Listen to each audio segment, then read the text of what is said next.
The Cannabis Conversation. A European perspective on the emerging legal cannabis industry.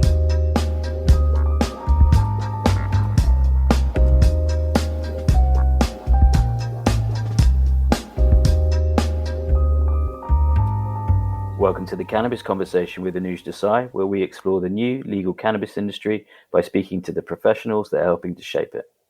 On today's show, I have Montel Williams.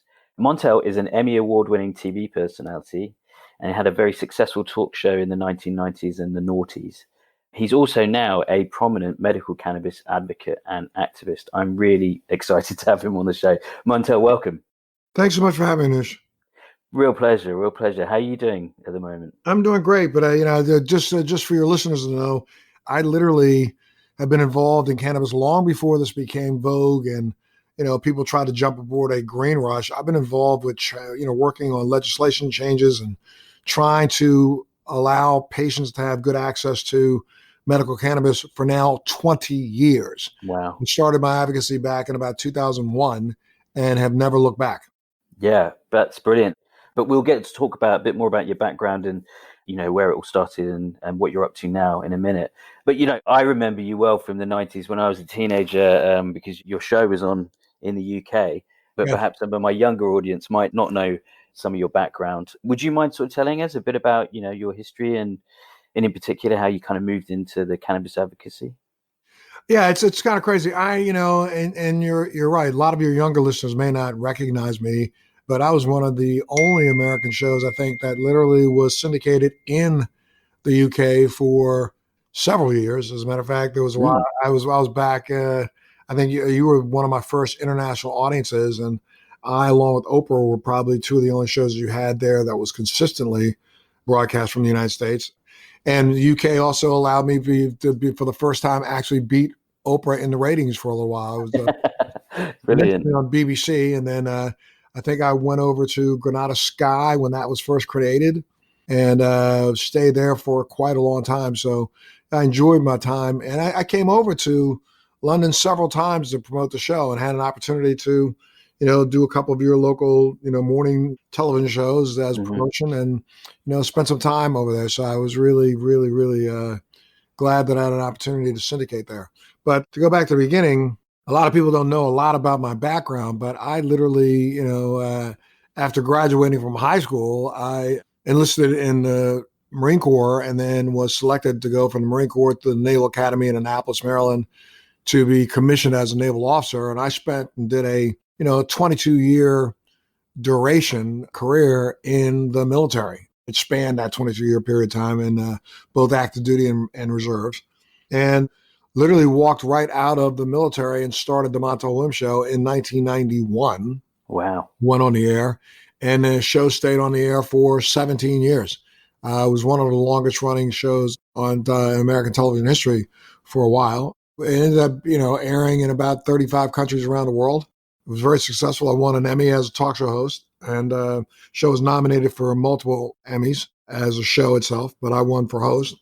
And it was really, an extremely good career. I started a brand before my show ended, which was called Living Well with Montel, where I was literally focused on a lot of healthy living advice and wrote several books. But right before, really in 1999, I suffered what was really my second major bout with MS, multiple sclerosis, unbeknownst to me at the time. And I had been misdiagnosed with MS for almost 20 years at that point in time.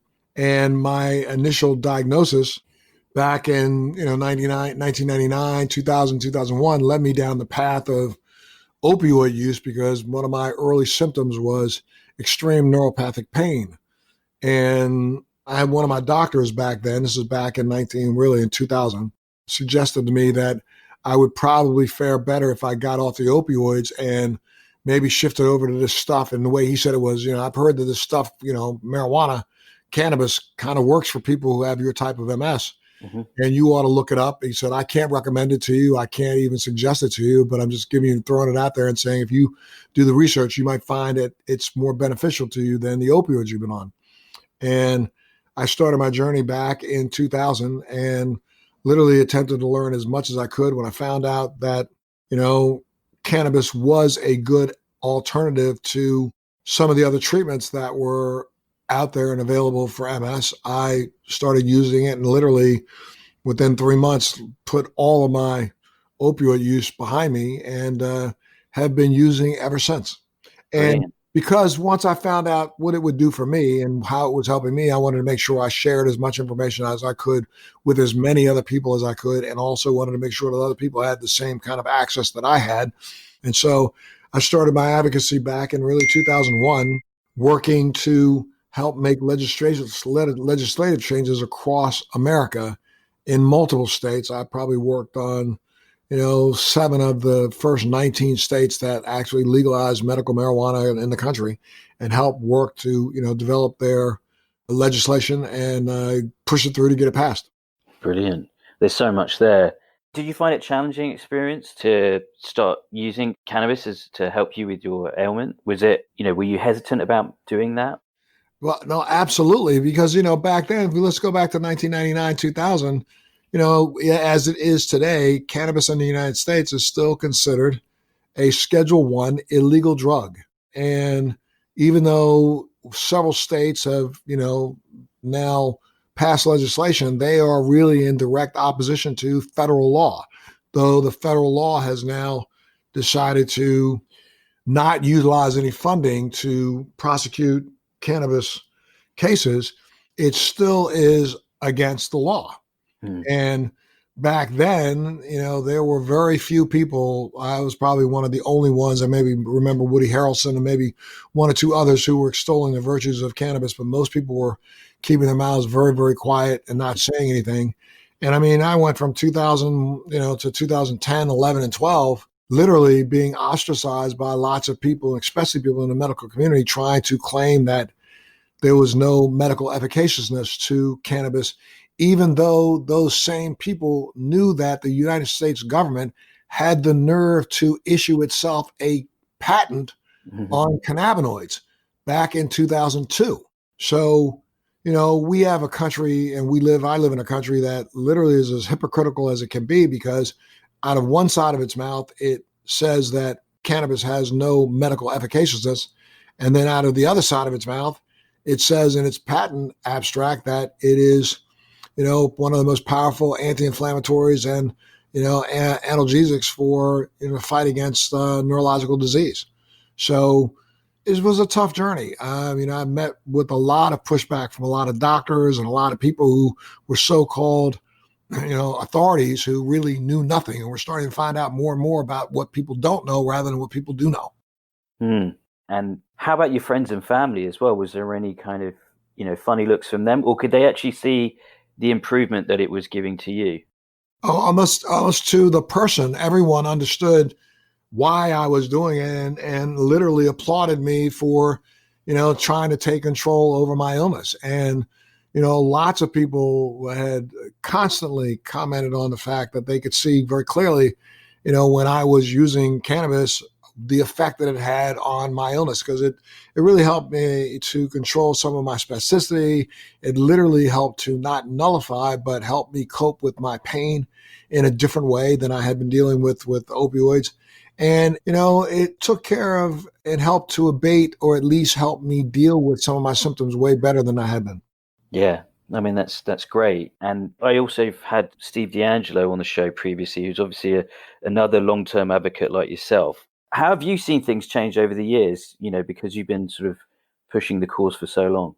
Well, I mean, what has happened, and, COVID kind of brought a lot of this to a screeching halt, which it should not have, because, I don't know if or you're aware there, in the UK that, there has been several peer review written documents that have stressed the fact that cannabinoids seem to have an anti-inflammatory effect that's better than almost all the drugs that are being used right now for inflammation, even when it comes to COVID. Yet, again, we have science that is trying their best to, hold their nose and claim that it's not true, but they know it's a lie. Even in the fact that we have now seen in the last 3 to 4 years more information coming out about information that we've known for over 20 years. I mean, if you go back to 1986, 87, the world knew back then that mammals, including humans, have something in us that's called an endocannabinoid system, which is a sympathetic nervous system, for lack of a better term, but it's a additional nervous system inside of our bodies that we are born with, genetically have, that is antagonized in particular by cannabinoids. We actually, as human beings, make our own cannabinoids. We make 2 of them. That's all we've discovered so far, but we know we're going to discover more. We actually produce cannabinoids in our bodies. One of them is called anandamide, and the other one's called 2-AG. And we recognize that it's those cannabinoids that are picked up by receptors in our brain and in our peripheral organs called CB1 and CB2 that are really responsible for cellular homeostasis. So, and what I mean by that is for helping to keep our cells operating at 100% efficiency. Mm-hmm. So this is something that we should be as mammals consuming because we have a genetic predisposition for it. Mm-hmm. What is so ridiculous is that, the world got hoodwinked by the US back in 1937 into believing that there was something wrong with hemp and cannabis because you had ulterior motives by other people, William Randolph Hearst, Charles DuPont, who were trying to just completely saturate the world with textiles and destroy most of the wood products on the planet, that we allowed them to vilify something that has been known as a medication for well over 5,000 years in human history. So you say, what has changed in the last 20 years? Man, since I got involved in this, there is so much that has changed, but there's so much that stayed the same because there are so many people still willing to remain ignorant rather than educate themselves. Yeah, there's a lot there, lots to do, lots of work still to do, but it's encouraging that things have moved on a bit in the last few years. If we can, if you don't mind, would you mind sort of talking a bit about multiple sclerosis, actually, and sort of what exactly is it and how is cannabis helping with it? They should see their doctors. They should have good, solid conversation with their doctor. And if their doctor recommends it to them, then they should go down that path. Multiple sclerosis is in Latin, multiple scars. Sclerosis means scars, and scars are the scars that appear in our brains and in our spinal cords in an area that's called the myelin sheath. And if for lack of better explanation, myelin is a coating around the nerve endings that we have throughout our body. And if you were to look at the brains or spinal cords, lateral sclerosis is if you have it in your spinal cord. But if you look at the brains, which is multiple sclerosis, that means multiple scars. People who have it, there seems to be, and it depends on which side of the ocean you live on. Western medication seems to believe that it's an autoimmune disease. Eastern medication seems to think that it's a disease that has been caused by some form of pathogen that we've not discovered yet. Mm-hmm. And the immune system is attempting to attack that pathogen. And that pathogen then is what we believe travels inside the myelin in, people's nerves in that coating. And, our immune system then goes after, attacking that. And basically, if you were to think about a wire cord, electrical wire that you plug into the wall. If you took a knife and you scraped the plastic off of it and bare that copper wire open to the air, it will oxidize and it starts to rust. And then it'll eventually rust so far that it breaks. Something is happening in the people with MS where something is attacking that coating, scraping it away, leaving that nerve bare, that nerve rusts and breaks. And then it impairs the signals being sent from the brain to the areas that nerve represents. Right. For some reason, when we attempt, and we've always known, this is something that's been known since day one, when opioids were first created, we knew that opioids don't have a long-term use. Opioids work best for short-term use and short-term prescription because they initially have the ability to block the signal between the brain and, let's say, an area of pain, and it interrupts that signal enough to make you not necessarily focus on the pain, but then over time, it loses its ability to do that. Mm-hmm. Cannabis again, being part of a endo system in our bodies as a part of our genetic makeup, literally antagonizes these two receptors, and there could be three or four, but we call them CB1 and CB2, in a way that it makes the cells and at the, the genetic level, literally operate at as efficient a level as it possibly can. And so, we think that what's going on with cannabis is not only is it because of the, effects of THC and CBD and some of the other cannabinoids that are prevalent, it may help the brain process pain differently. And it may also be helping to put the cells back in a homeostatic configuration, meaning back in a neutral zone, back in working at their top efficiency.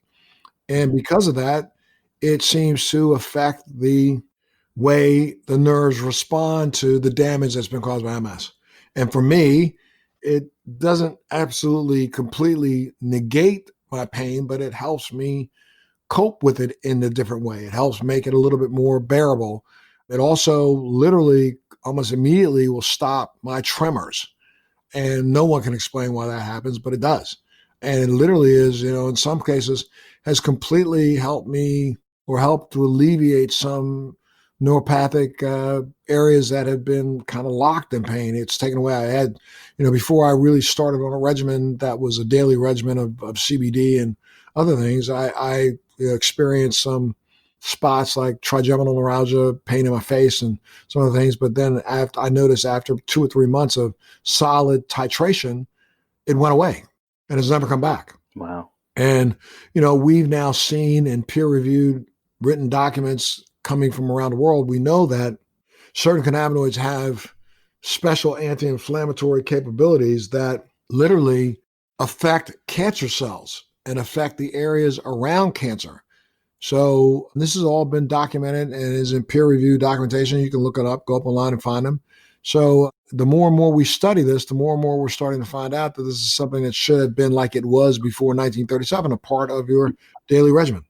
Sure. There's a lot. The pain's really difficult, isn't it? It's just for diagnosis and actually understanding how it's being improved. So it's quite hard to measure.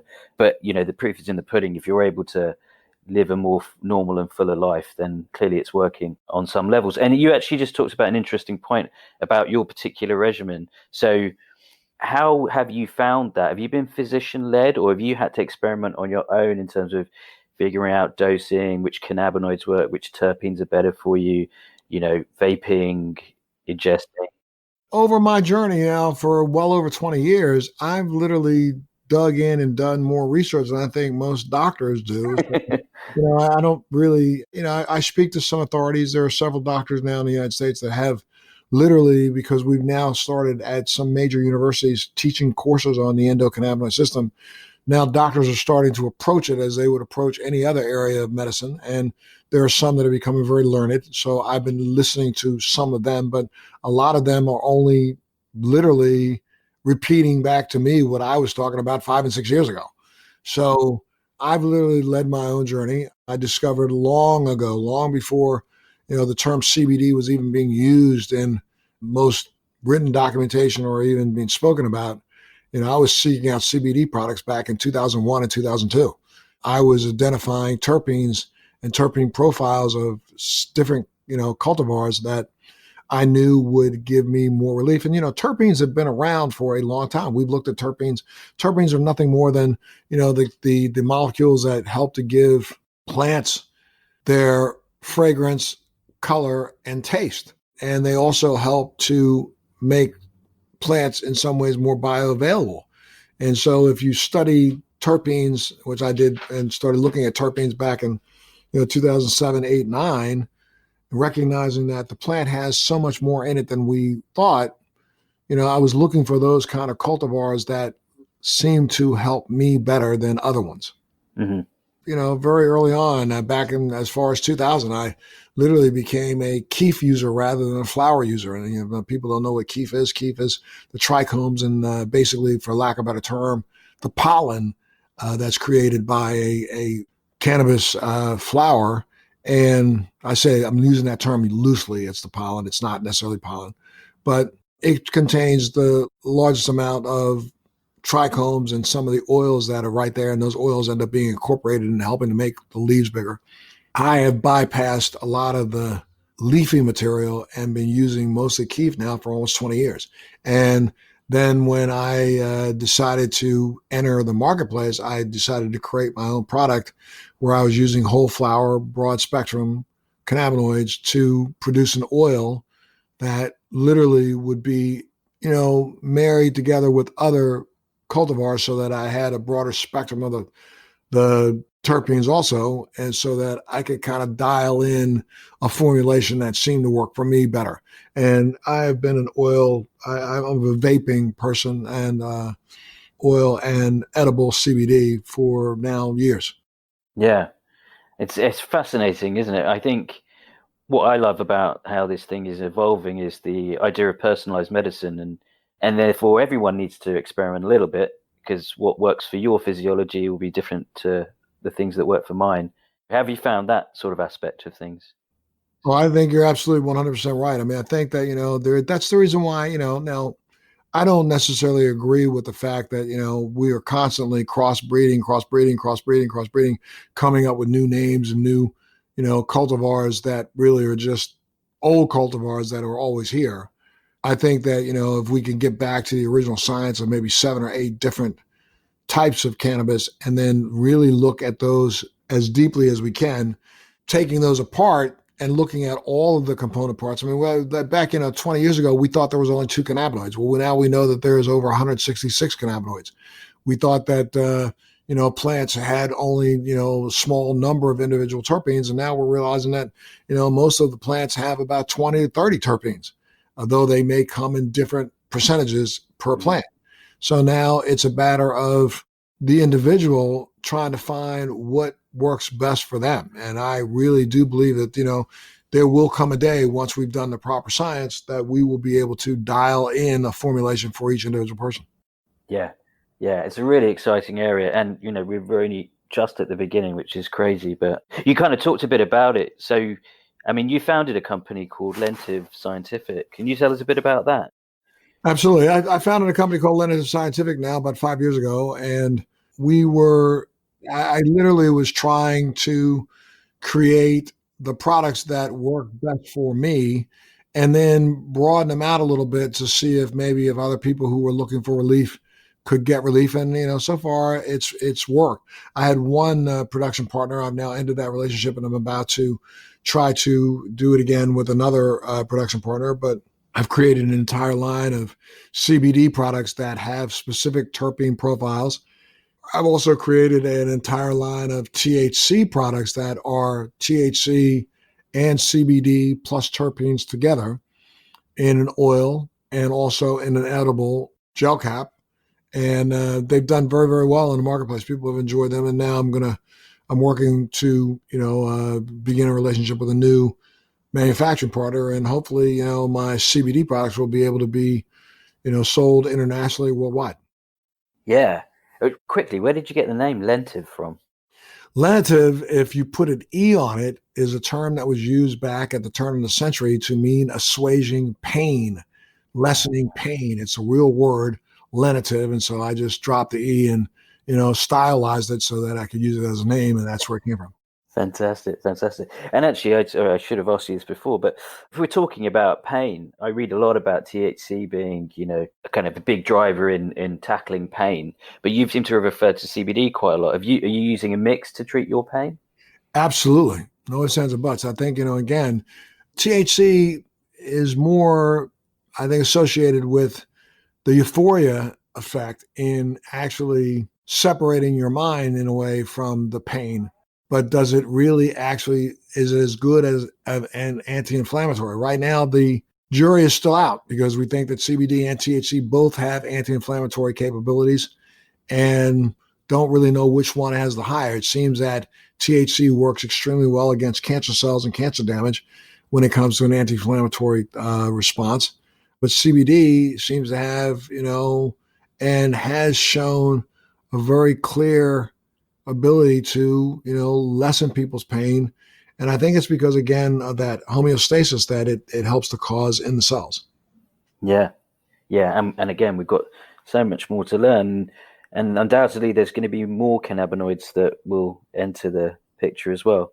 We're already looking at right now, I mean, everything from CBN to CBG to THCA, the active version of CBD, CBDV, there's variant versions. So yeah, there's so much more to learn, and there's so much information out there right now.